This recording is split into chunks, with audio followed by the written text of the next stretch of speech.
தென்னாடுடைய சிவனை போற்றி, என் நாட்டவர்க்கும் இறைவா போற்றி. ஸ்ரீ ஆகாசபுத்தி யூடியூப் சேனலை பார்த்து கொண்டிருக்கும் அனைவருக்கும் என் வணக்கம்.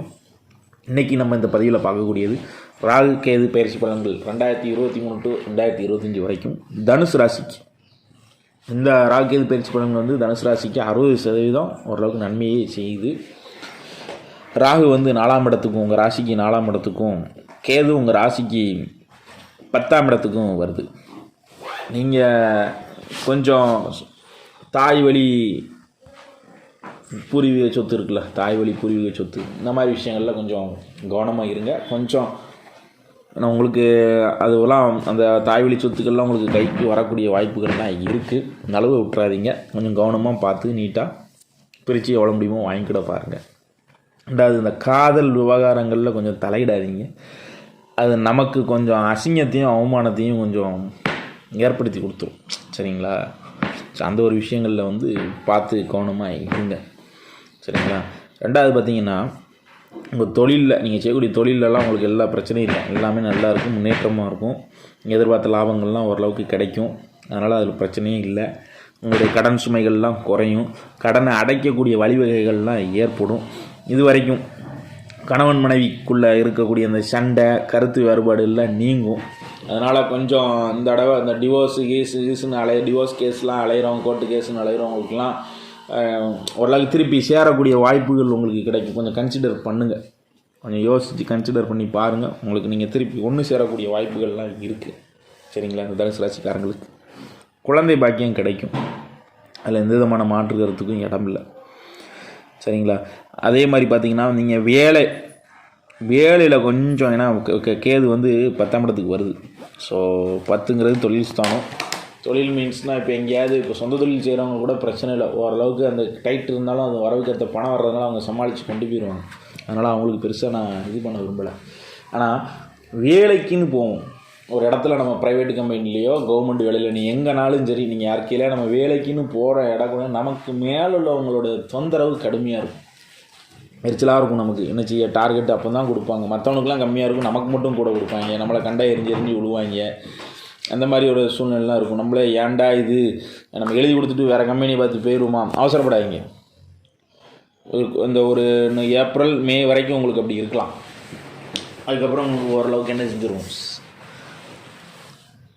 சரியாகும். சரிங்களா? ஆனால் கொஞ்சம் வேலையில் கவனமாக இருக்கணும். நான் வேலைங்கிறது ரொம்ப முக்கியம் இல்லை நமக்கு. எதுக்கு தேவையெல்லாம் போட்டுக்கிட்டு கொஞ்சம் அமைதியாக இருங்க கொஞ்சம் நாளைக்குன்னா, நமக்கு இப்போ டைம் சரியில்லை அந்த ஒரு விஷயத்தில். சரிங்களா? அதுக்கு நான் பரிகாரம் சொல்கிறேன், நீங்கள் அதை மட்டும் இது பண்ணிக்கோங்க. இந்த வேலையில் உள்ள கெடுபிடி, இடைஞ்சல், மேலதிகாரி தொந்தரவுலாம் கொஞ்சம் கட்டுக்குள்ளே இருக்கும். ரொம்பவும் நம்மளை போட்டு டார்ச்சர் பண்ண மாட்டாங்க. சரிங்களா? அடுத்தது பார்த்திங்கன்னா, ஷேர் மார்க்கெட்டு, பங்கு சந்தையில் வந்து முதலீடு பண்ணுறது, இதெல்லாம் கொஞ்சம் கவனமாக பண்ணுங்கள். ஏன்னா அதெல்லாம் வந்து நல்லா தெரிஞ்சவங்களுக்கு பிரச்சனை இல்லை. டைமிங் எனக்கு நல்லா இருக்கா, நல்லா இருக்குது, பண்ணலாம், காசு வரும். சரிங்களா? ஆனால் எனக்கு அதை பற்றி தெரியாது, நான் புதுசாக போகிறேன்னா படிச்சுட்டு போய் பண்ணுங்கள், இல்லைனா நஷ்டமாயிடாமல் பார்த்துக்கோங்க. இது யதார்த்தம். ஏன்னா டைமிங் நல்லா இருக்குது. நீங்கள் இப்போ ஷேர் மார்க்கெட்டில் முதலீடு பண்ணால் நமக்கு இப்போ லாபம்னு சொன்னீங்களே, நான் பண்ண நஷ்டம்னு நீங்கள் சொல்லக்கூடாது இல்லைங்க. அதை பற்றி தெரிஞ்சு பண்ணணும். தெரியாமல் பண்ணால் நஷ்டம் தான், எந்த தொழிலாக இருந்தாலும். டைமிங் உங்களுக்கு நல்லா இருக்கா இல்லையா, அதை தான் நம்ம சொல்ல முடியும். அந்த தொழில் உங்களுக்கு தெரியுமா தெரியாதா, நீங்கள் தான் பார்த்து செய்யணும். சரிங்களா? இது ஒரு விஷயத்தை கவனத்தில் வச்சுக்கோங்க. இந்த வட்டி தொழில் செய்கிறவங்க கொடுத்த பணத்தை வசூல் பண்ண பாருங்கள். நான் 10ல் கேது கொஞ்சம் அந்த வசூல் பண்ணுற இடத்துல கொஞ்சம் சண்டை சச்சரவு இந்த மாதிரி இதெல்லாம் கொஞ்சம் வரும். நம்மளை வேணுக்குன்னு இழுத்து விடுவாங்க, கேஸை இழுத்து போட்டு அலைய விட்டுருவானுங்க. நமக்கு அந்த இடத்துல வந்து கொஞ்சம் மைனஸாக இருக்குது. அதை நீங்கள் கொஞ்சம் எப்படியாவது கொஞ்சம் பொறுமையாக இருந்து டைம் கொடுங்க. உங்களுக்கான டைமிங் வரும்போது நீங்கள் நம்ம கராராக கேட்கலாம். ஏன்னா இப்போ நம்ம கராராக கேட்க முடியாது, நமக்கான சூழல் அது இல்லை. சரிங்களா? அடுத்தது உங்களுக்கான பரிகாரம் என்ன அப்படின்னா, தென்காசி பக்கத்தில் புளியறைன்னு இருக்குது. அதில் வந்து தட்சிணாமூர்த்தி கோயில் இருக்குது. அங்கே போய் நீங்கள் வழிபாடு பண்ணணும். சரிங்களா? அங்கே போய் உங்கள் ராசி நட்சத்திரம் குலங்கோத்திரம் சொல்லி அர்ச்சனை பண்ணி நீங்கள் வழிபாடு பண்ணிக்குவாங்க. வழிபாடு பண்ணிவிட்டு உங்களால் முடிஞ்ச யாருக்கோ ஒருத்தருக்கு சாப்பாடு வாங்கி கொடுங்க.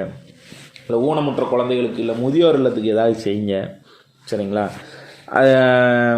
இதுக்கப்புறம் பார்த்திங்கன்னா, உங்களுடைய குலதெய்வத்தை நீங்கள் கட்டாயம் வழிபாடு பண்ணணும். ஏன்னா 10ல்